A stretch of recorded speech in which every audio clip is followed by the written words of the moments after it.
Assalamu alaikum dear students, myself Asad Abbas and I am your physics teacher। देखिए बेटे, इससे जो previous topic था हमारा, उसके अंदर हमने इस चैप्टर को स्टार्ट किया था, चैप्टर नंबर 8 को। उसके अंदर हमने 2-3 शॉर्ट क्वेश्चन और इसके बाद जो है एक डेफिनेशन और भी की थी। तो आज ये वाला जो टॉपिक है ना हमारे पास, importance of large heat capacity of water. ठीक है, दोबारा देखें कि ये है हमारे पास importance of large heat capacity of water. इसका अगर तर्जमा देखा जाए तो इससे मतलब ये बनता है कि पानी की लार्ज हीट कैपेसिटी होती है तो उसकी अहमियत क्या है, उसकी अहमियत क्या है। ठीक है जी, तो ये टॉपिक है हमारा और ये आज हमने किताब से ही पढ़ना है। पेज नंबर 175 पे आ जाएं। आप साथ के साथ इसके निशान लगाते जाएंगे, क्योंकि इसके अंदर काफ़ी मतलब 2-3 ऑब्जेक्टिव्स हैं और शॉर्ट क्वेश्चन बनते हैं। दोबारा सुन लें मेरी बात कि इस टॉपिक के अंदर आप लोगों ने साथ के साथ, जैसे मैं बोलता जाऊंगा, आप लोगों ने वो लाइन, वो पॉइंट हाईलाइट करते जाना है जो आपको मैं बताता जाऊंगा। ठीक है जी, तो दोबारा सुन लें। पेज नंबर 175 टॉपिक है importance of large heat capacity of water, ये लिखा हुआ है। ठीक है, यहाँ से हम स्टार्ट करेंगे, ये चीज़ आप जहन में रख लें। देखें भाई, पहला है कि specific heat of water is 4200 joule per KG and per kelvin. ये आपके पास ऑब्जेक्टिव है। ऑब्जेक्टिव किस तरह से आती है कि what is the specific heat capacity of water. क्या आता है ये, what is the specific heat capacity of water, मतलब कि पानी की स्पेसिफिक हीट कैपेसिटी बताएं जो कि है 4200 जॉल पर किलोग्राम पर केल्विन। अच्छा, एक ऑब्जेक्टिव ये हो गई आपकी, इसको आप हाईलाइट कर लें। दूसरी ऑब्जेक्टिव जो है वो है कि that of dry soil is about 810 जॉल per KG पर केल्विन। ठीक है जी, ये खुश्क ज़मीन की जो हीट कैपेसिटी होती है वो है 810 जॉल पर केजी पर केल्विन। ये 2 ऑब्जेक्टिव अभी तक हमने की हैं। दोबारा सुन लें,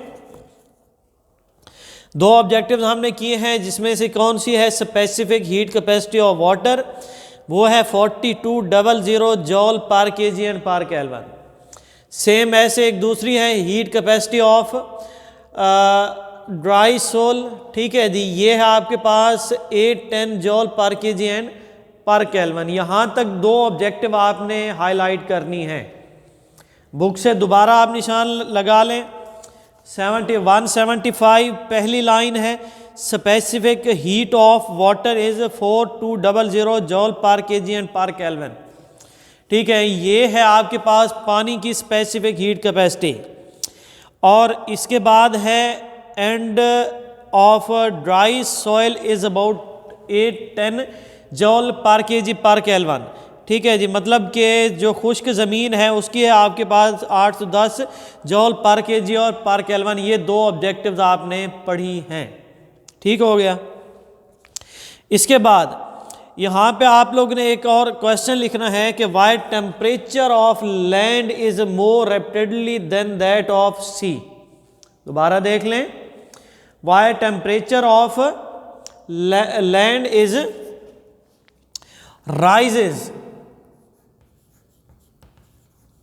rises more rapidly than that of sea.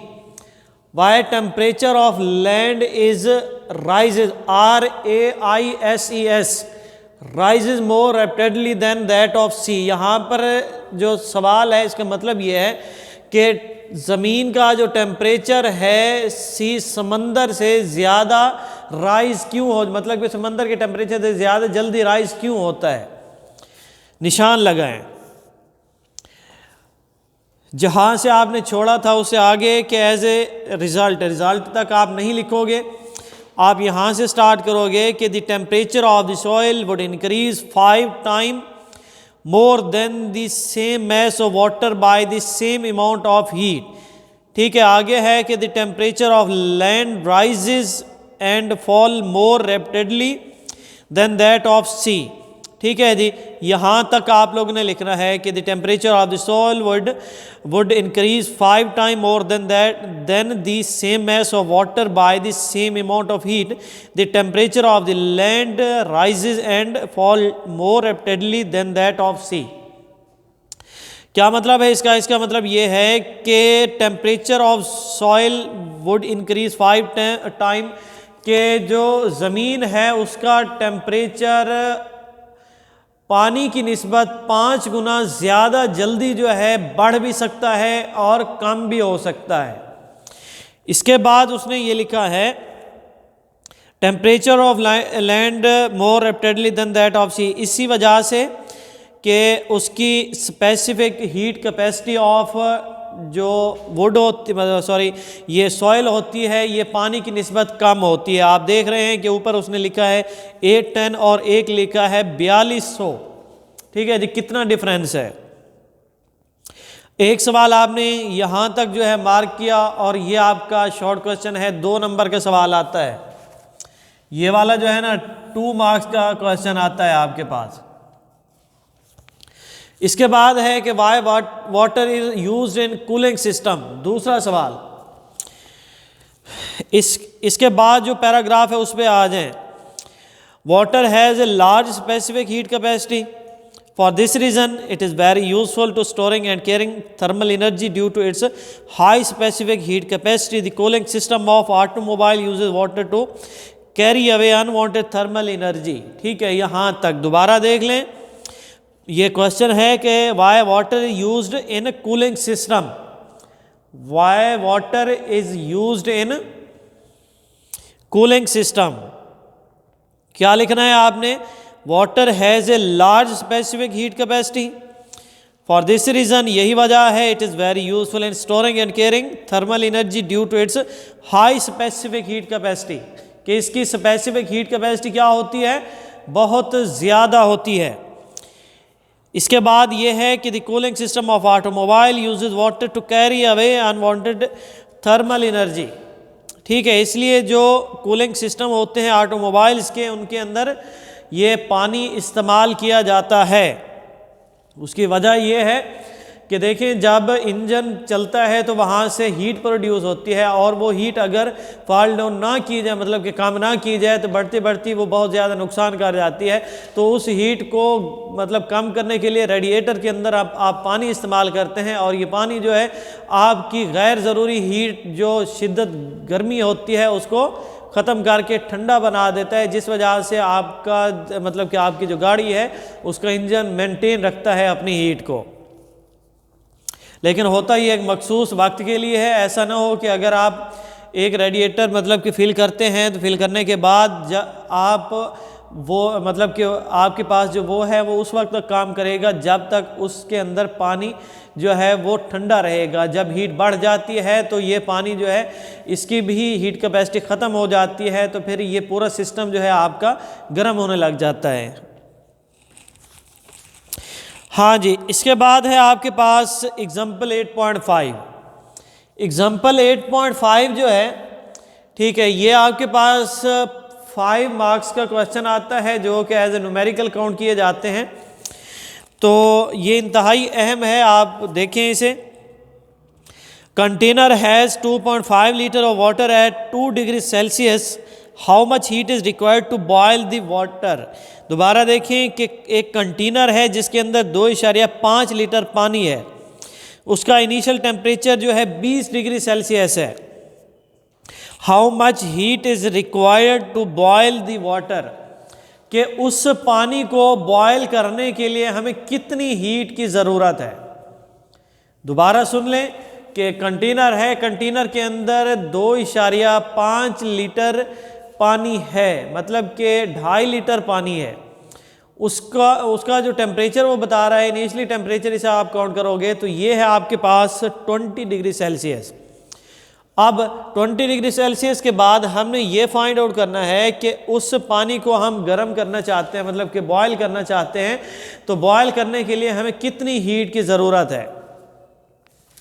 देखते हैं जी, वॉल्यूम ऑफ द वाटर उसने आपको बताया कितना है 2.5 लीटर। मैस ऑफ वाटर अब कितना होगा, तो पानी का जो मैस है, जब लिक्विड जो है उसको काउंट किया जाता है, उसकी क्वांटिटी मेजर की जाती है, तो वो केजी में भी आता है और लीटर्स में भी आता है, तो इसलिए इसने सेम लिखा। अब डेंसिटी ऑफ वाटर, पानी की density, specific heat capacity, these are different things. कि डेंसिटी ऑफ वाटर जो है ये 1000 kg पर क्यूबिक मीटर है। इसके बाद स्पेसिफिक हीट ऑफ वाटर, अब देखें ये specific heat capacity of water जो है ये है 4200 joule per KG and per kelvin. इसके बाद इनिशियल टेम्परेचर, ये आपने याद करना होगा, ये उस स्टेटमेंट के अंदर नहीं है, ठीक है। जिस टॉपिक के अंदर हमने पढ़ा है ये मखसूस चीज़ें, मतलब कि ये कांस्टेंट वैल्यूज होती हैं, आपने याद करनी होगी। इनिशियल टेम्परेचर जो है इसका, इसको हम T1 से शो कर रहे हैं, तो ये उसने खुद बताया है आपको कि 0 डिग्री सेल्सियस है। फाइनल टेम्परेचर, पानी का बॉइलिंग पॉइंट जो है ना ये 100 डिग्री सेल्सियस है। पानी जो है 100 डिग्री सेल्सियस सेंटीग्रेड के ऊपर जाके बॉयल होता है, खोलता है, तो इसलिए हम उसका 100 डिग्री सेल्सियस लेंगे। अब चेंज इन टेम्परेचर मतलब कि कितना इंक्रीज आया है उसके अंदर। डेल्टा टी, डेल्टा आपको पता है कि ये साइन होता है चेंज का। डेल्टा टी में से हम क्या करेंगे कि फाइनल वैल्यू और माइनस होती है इनिशियल वैल्यू। फाइनल वैल्यू आपके पास 100 है, इनिशियल वैल्यू आपके पास 20 है, तो माइनस करेंगे 80 डिग्री आएगा, मतलब कि 80 डिग्री सेल्सियस बनेगा फॉर्मूला। अब हमने इसके अंदर हीट जो है वो फाइंड आउट करनी है। इससे पहले पिछला जो हमने टॉपिक पढ़ा था आपको याद होगा स्पेसिफिक हीट कैपेसिटी का, वहाँ पर हमने delta Q that directly proportional to m delta T पढ़ा था, ठीक है। फिर उसकी डेरिवेशन हमने की थी, आपको याद नहीं है तो मैं बता देता हूँ। ये देखें delta Q that is directly proportional to m del T, ठीक है जी। इसको आपने यूं लिखा था कि Q is equal to C आएगा इसकी जगह m और डेल टी, ठीक है जी। ये C क्या था आपके पास, स्पेसिफिक हीट कैपेसिटी थी। क्या थी ये, स्पेसिफिक हीट कैपेसिटी, ठीक है जी। यही फार्मूला हम वहाँ पे अप्लाई करेंगे, क्योंकि देखें अब यहाँ पर चेंज इन हीट है और वहाँ पर सिंपल हीट है, वहाँ पर हम हीट के अंदर कोई चेंज नहीं लेके आ रहे। अच्छा जी, तो C M del T, C M del T. अब ये सी क्या है, specific heat capacity of the water है, एम क्या है, मैस ऑफ द वाटर है, और डेल्टा टी क्या है, ये चेंज इन द टेम्परेचर है। देखिए जी, सी की वैल्यू आप लोगों ने लिखी, एम की वैल्यू आपने लिखी, डेल्टा टी की भी आपने वैल्यू कंप्लीट की। यहाँ पर इन तीनों को मल्टीप्लाई करने से जो हमारे पास आंसर आता है वो है 840000 जौल। अब इसको आप किलो जौल के अंदर भी लिख सकते हैं, हीट है तो हीट का यूनिट जो है ना जौल होता है। अब इसको आप किलो जौल में भी लिख सकते हैं कि 840, और इसके बाद ये 3 zeros जो है इनकी जगह आप किलो लिख के आप यहाँ लिखोगे 840 किलो जूल, ठीक है जी। तो ये भी आपका कंप्लीट हो गया।